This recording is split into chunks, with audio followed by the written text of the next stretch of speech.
Hi, this is Starkie Sowers. Welcome to the Nutrition Mission Podcast from Clark's Nutrition and Natural Foods Market. So the idea of this, Jessica, is to bring all sorts of things to the public's view as well as to some audible situations. So if you're driving down the road or you're doing this, you can listen to some of the episodes. We're going to have all sorts of topics, everything from like tea to sports nutrition to keto diets and the popular diets of the time. You excited for this? So excited. So make sure you guys subscribe to our channel, and you can go find us on YouTube, like Starkie said. So are you guys ready?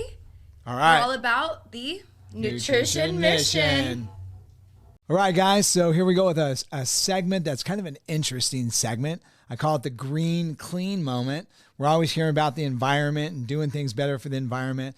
So I kind of thought I'd throw my 2 cents in on that, a couple of thoughts on that. Number one, I think a lot of us are environmentally conscious. I think a lot of us want to be environmentally conscious. At the same time, I think a lot of us know that sometimes it's a little bit of work. Well, one of the things I want to do is kind of rest assure you, there's some companies that have done an incredible job literally doing a lot of the footwork for you, okay?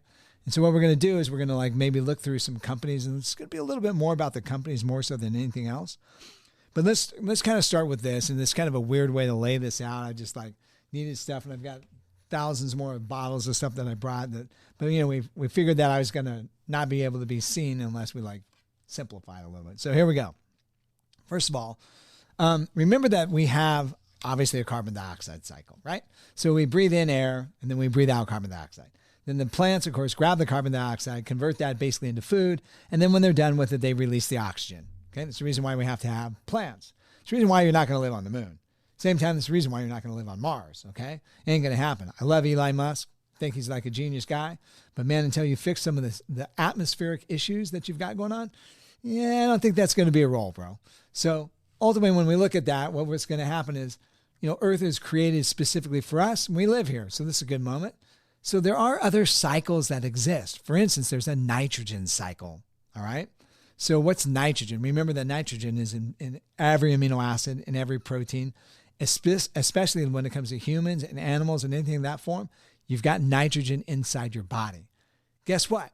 We live with nitrogen, and there's no way out of it, okay? So ultimately what happens, where do you get nitrogen? Well, nitrogen basically comes from atmospheric areas, and so what happens is it literally out of the air, because the air is 80% nitrogen, right? So then it rains, and there's specific compounds that rains nitrogen down, okay? Okay, and then what happens is ultimately plants have some bacteria at the roots that literally grab the air and fixate the nitrogen, okay? Then they actually put that into it. So here's some plants that have abundant nitrogen. Anything that's going to be nuts, seeds, beans, things of that nature, those are nitrogen fixing particular plants. Now, then of course, here comes the humans and the animals. They eat the nitrogen plants, and then they have nitrogen in their systems in the form of proteins as well too. Then we eat either the plants and the animals to be able to obtain the nitrogen that we need, all right? Then there's sulfur cycles, all right? Plants have sulfurs in them, specifically, especially like trees have large amounts of sulfur, all right? As well as other different types of plants. Well, where does sulfur come from? It comes from plankton bacteria in the ocean. So as they basically respirate out, literally coming down from the depths of the ocean, when we pick up rain off the ocean, come over and water the plants here in our basically earth area that's, you know, dirt, we literally get sulfur from the ocean, all right? So without the ocean, guess what? We're smoked. Once again, you go up to Mars, you go to the moon, there's no ocean, there's no sulfur fixation. I think there's a complication there. Don't get me wrong. Sounds genius to go. Sounds like a great frontier. Don't know if it's going to work, though. So that said, paying attention to the earth becomes very critical. There's also known as what is known as a phosphate cycle, okay? Phosphate cycles happen in different specific areas. One of the number one areas that it happens to is in fecal waste. So that's like the poop factories that you drive by on the freeway and go, oh my God, that place smells like crazy. So they add bacteria there that actually pulls out the phosphorus, things of that nature. Too much phosphorus in the system, you have like all different types of algae that overgrow. So one of the things that started becoming an issue back in the 60s and 70s was like too much phosphated soaps literally cause an issue with the lakes as well as the streams and things of that nature. So we want to watch the phosphorus balance. All that said, it makes sense to have different types of cleaning substances that, for lack of better terms, when they break down, they're just something that goes back into the environment that is toxless and that doesn't create economic and or bio imbalances. All right. So what I did is I picked a bunch of different things. I brought them in. So let's talk about a couple different companies. We're going to talk about seventh generation. The individual that starts this is Alan Newman, along with Jeffrey Holland. They come up with the issue of this. We must consider our impact as a human species for the next 7 generations. In fact, what we want to do is we want to produce environmentally clean and sustainable products that won't impact the 7th generation in a negative way. That's pretty big thinking. A lot of these companies that I bought, by the way, have similar concepts. The other thing with the 7th generation that's interesting, by the way, you can find this stuff everywhere. We obviously sell in the store. We're one of the first places that started carrying it. Before, you used to have to buy all this stuff like this on mail order or something like that. So they're a B corporation. What's a B corporation? They have to be responsible and accountable for not only social, but also for economic effects in their local area. How many times have you ever heard about, like, what is the Aaron Brockovich story, where like Southern California Edison had these plants, and they actually ended up having all sorts of chromium. They put out flyers so that chromium was good for your health. Well, it's chromium-6. It's the stuff that used to be on bumpers, right? It's not like nutrient chromium, the stuff that helps with insulin balance. Ends up like making everybody sick, bloody nose, blah, blah, blah. So here's the deal. Be a corporation takes that into consideration. Obviously, all corporations should do that. Then obviously they look at their supply chain, where they're getting their sources from and things of that nature, trying to make it happen, make it be a better situation. What do they have? They have everything. I literally have used not only their dish soap, I've used their laundry soap, I've used their surface cleaner as well as their window cleaner, all sorts of different things. They have laundry soap that is specific for like babies, that has no scent, as well as diapers, as well as just about anything you can imagine that goes in the household. What an amazing company. I brought just a couple things here. When it comes to the picks, it's an amazing pick. Now let's look at some of these other fun companies, right? So Myers, you've probably seen Myers. It's like everywhere. Every time you turn around, there's Myers. Clean Day ends up being in a bunch of different areas. They've got soaps. They've got dish soaps. They've got like detergents. They've got laundry soaps. They've got all these different things. Ultimately, what happens is a company that explodes once again with an incredibly cool mission and vision. So let's kind of look at their little bottle and see what it says.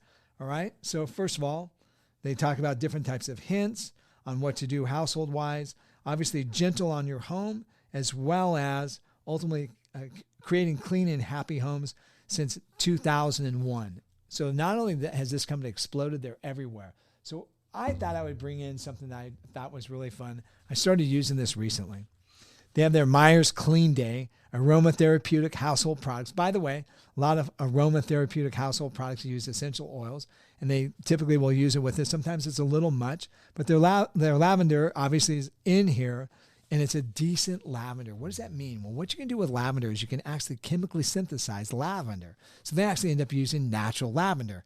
Obviously, as you know, some of the chemical sensitivity stuff can be created even worse by using a chemical synthesized lavender, right? So why in the world would you do that? Natural lavender oils, all right? So these are dryer strips that you actually put in, and actually makes the clothes smell well, but it doesn't make you feel like you're a perfume factory when you walk out. I love that product. It's one of the top things on the list without a question. The company is sustainable. It's not only a great product line, but they've got some really cool stuff. Definitely hit into it. All right, so here's a cool company. This company is called Nellie's, all right?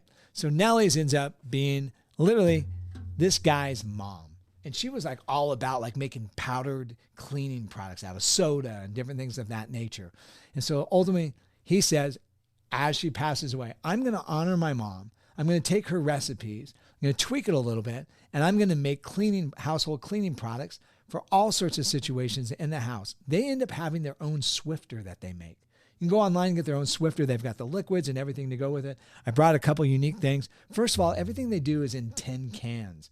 Why would they do something in a tin can? Very odd, right? And so what happens with the tin can is this. What is the number one recycled product on earth? It's not plastic. It should be, because there's plastic everywhere. It's metal. It's literally tin, metal, things of that nature. This is like the number one thing that's going to get recycled and or kept around the house and used for something else, right? So a cool moment, like if you look at this, this is their laundry soap. The other thing that ends up happening with laundry soap is this. Laundry soap, as you know, is like 60% water. So here's laundry powder. So what happens is when it comes to shipping, the actual amount of laundry loads that you get out of this is 138 loads.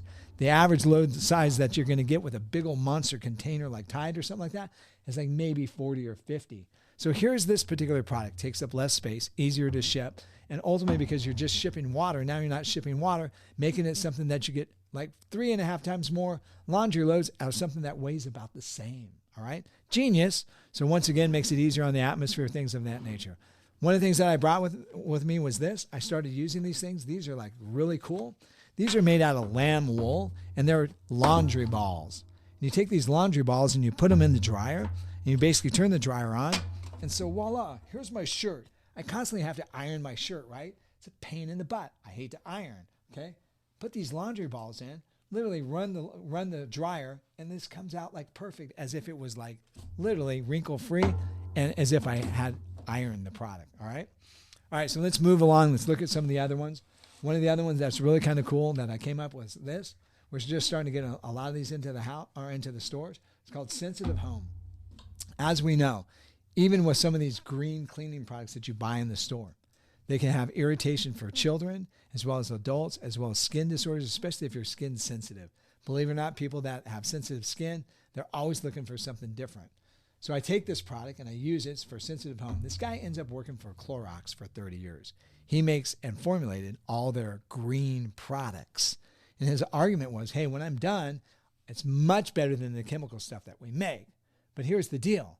I feel like I can go a step further. So he retires out of Clorox after 30 years and he goes, I'm going to leave a legacy. I'm starting my own company. So it comes out, I use this stuff. I hate a lot of the different surface cleaners for one reason. They clean surfaces well. They'll clean stainless steel. They'll clean the countertops well. They'll clean like doorways as well as door jambs and everything exceptionally well. Some of these companies actually leave a residue when you're literally spraying and doing windows, right? And or glass. So in my gym, I have a bunch of mirrors around my gym and my garage. So I'll go out there and I'll clean. My wife always like, oh, I went to the 99-cent store and I got this cleaner that's going to be, I don't know, awesome or whoever it is.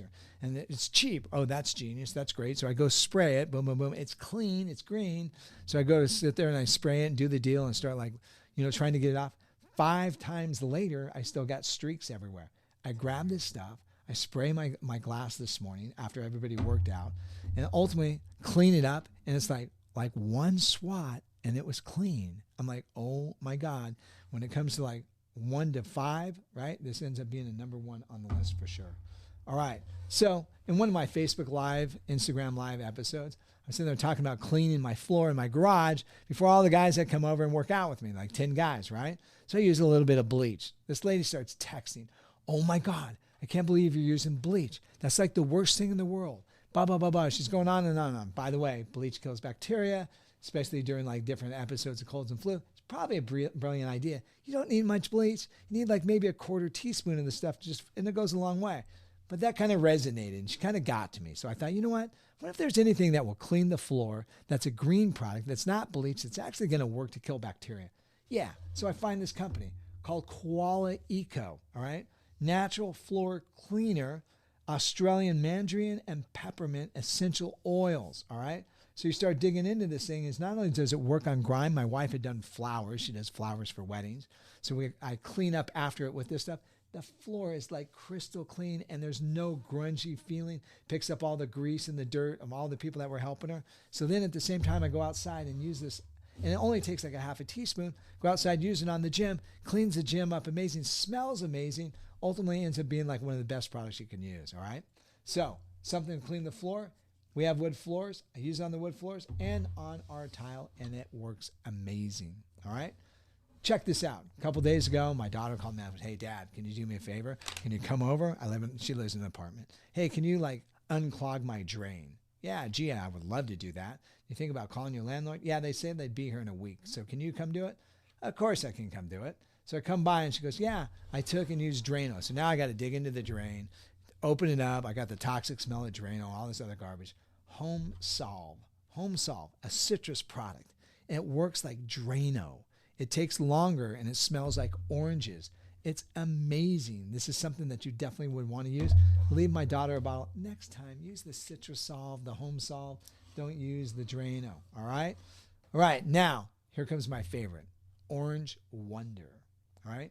Once again, an orange product. Okay? This stuff works amazing. Okay? A couple little things. We use it around the stores. Not only does it work amazing, it smells amazing. Let me just give you a little laundry list of what they say to use it for. They tell you how to dilute it on the side, tell you different things. They say use it for carpets, use it for drains. I told you about the Home Solve, right? Gardens, yeah, you can use this in the garden, and it's, guess what? It's toxic list, right? General odors and stains, grease, glue, glasses, house cleaning, pet odors, and stains. It does work in all those areas. I've used it for everything. Let me give you some fun ones, though. I put in a wood floor some years ago. Had some people helping me. Didn't notice it, but they were stepping on the floor, and of course there's glue that you put it down with. The glue eases up through the cracks, and they walk all over the floor. And I got glue all over the floor. I think, hey, no big deal. I'll use a little turpentine, pick it up. Nothing picks it up. Nothing. I called the guy that I bought the wood floor from and the glue. Told him what happened. He goes, you're going to have to rip out the whole floor and start from scratch. And I thought, hold on a second. Let me go get some Orange Wonder. Take Orange Wonder, pour it on, put it all over it, let it sit there for about 15, 20 minutes, like butter comes up. No big deal whatsoever. Ends up being like one of the best things I ever used. Now, let's finalize it when it comes to grease in the driveway. All right, so we have old cars. I like to work on them. I'm kind of a motorhead. In fact, I like to work on cars a lot. I think it's fun. I think it like challenges my brain. I think it's good for me to prevent like Alzheimer's disease and dementia. I just think it's cool to learn about cars, right? Been doing it all my life. Besides that, saves me some cash. Pisses my wife off sometimes because it takes forever, but ultimately kind of a cool gig. Now, there's like grease and oil on the driveway. What's going to get it?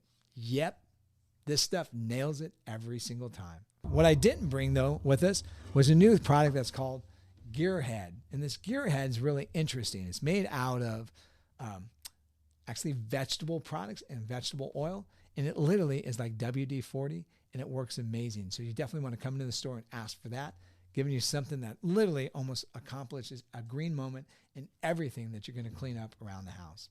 Thanks again for watching and listening to the Nutrition Mission podcast.